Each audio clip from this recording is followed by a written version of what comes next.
Hi guys. Allari Naresh ఆ ఒక్కటి అడక్కు cinema 11 చూసిన సినిమా చూసిన తర్వాత నాకు ఒక ఒపీనియన్ అనిపించింది.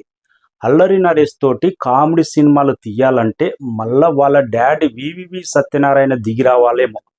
వాళ్ళ డాడీ తనతో తీసిన సినిమాలు తొట్టి గ్యాంగ్ కానీ కితకితలు కానీ చాలా సినిమాలు, కత్తి కాంతారావు కానీ కామెడీ సినిమాలు తీసి ఇట్టు కొట్టిండు. వాళ్ళ డాడీ చనిపోయిన తర్వాత అల్లరి నరేష్ తోటి ఏ డైరెక్టర్ ఆ రేంజ్లో కామెడీ తీసినా వర్కౌట్ కాలేదు. మనోడు కొద్దిగా ట్రాక్ మార్చి సినిమాలో ఇంపార్టెంట్ క్యారెక్టర్ కానీ, నాంది కానీ, మొన్న వచ్చిన ఉగ్రం కానీ కొద్దిగా మెసేజ్ పవర్ఫుల్ సినిమాలు తీసిండు. కొంతవరకు అయితే వర్కౌట్ అయింది.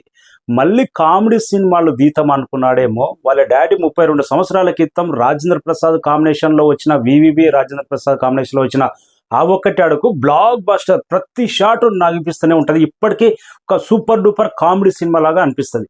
ఆ టైటిల్ పెట్టి కామెడీ లేకుండా తీస్తే ఎలా ఉంటుంది? ఫస్ట్ హాఫ్ మొత్తం ఎక్కడ కామెడీ లేదు, ఏ మాత్రం ఆకట్టుకోలేదు. సెకండ్ హాఫ్ జస్ట్ మెసేజ్, ఆ క్లైమాక్స్ మెసేజ్. ఆల్రెడీ కాన్సెప్ట్ చాలా వరకు తెలిసిన కాన్సెప్టే.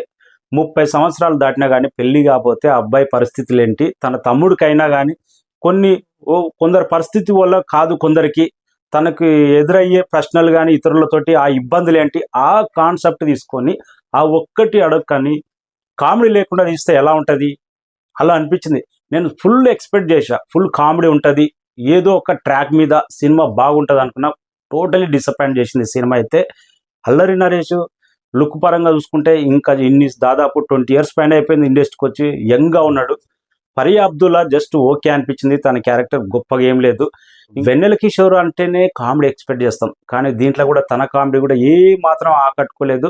అందరు కామెడీ ఏదో నగిపియాలని ట్రై చేశారు కానీ ఎక్కడ వర్కౌట్ అవ్వలేదు. స్క్రీన్ ప్లే అనేది చాలా డల్గా ఉంది. స్టోరీ అనేది పెద్ద గొప్పగా లేదు. తన తోటి కామెడీ సినిమాలు తీయాలంటే ఏ డైరెక్టర్ వల్ల కాదు, మళ్ళీ తన తండ్రి వివివి సత్యనారాయణ దిగి వచ్చి కామెడీ సినిమాలు తీస్తేనే ఆడియన్స్ మెచ్చుతారేమో. ఇంతవరకు అయితే వాళ్ళ డాడీ చనిపోయిన తర్వాత Allari Naresh cinema comedy cinema ఏది ఇంతవరకు హిట్టే కాలేదు. ఒక్క ముక్కలో చెప్పాలంటే యావరేజ్ సినిమా కాదు, ఫ్లాప్ సినిమా ఇది. సమ్మర్లో యావరేజ్ ఉన్నా కానీ పెద్ద సినిమాలు ఏం లేవు, ఆడేస్తుంది అనుకున్నా నేను. కామెడీ బాగుంటే ఈ మధ్యకాలంలో కామెడీ సినిమాలు రావట్లేదు అనుకున్నా కానీ టోటలీ డిసప్పాయింట్ చేసింది నన్ను అయితే సినిమా ఇదైతే.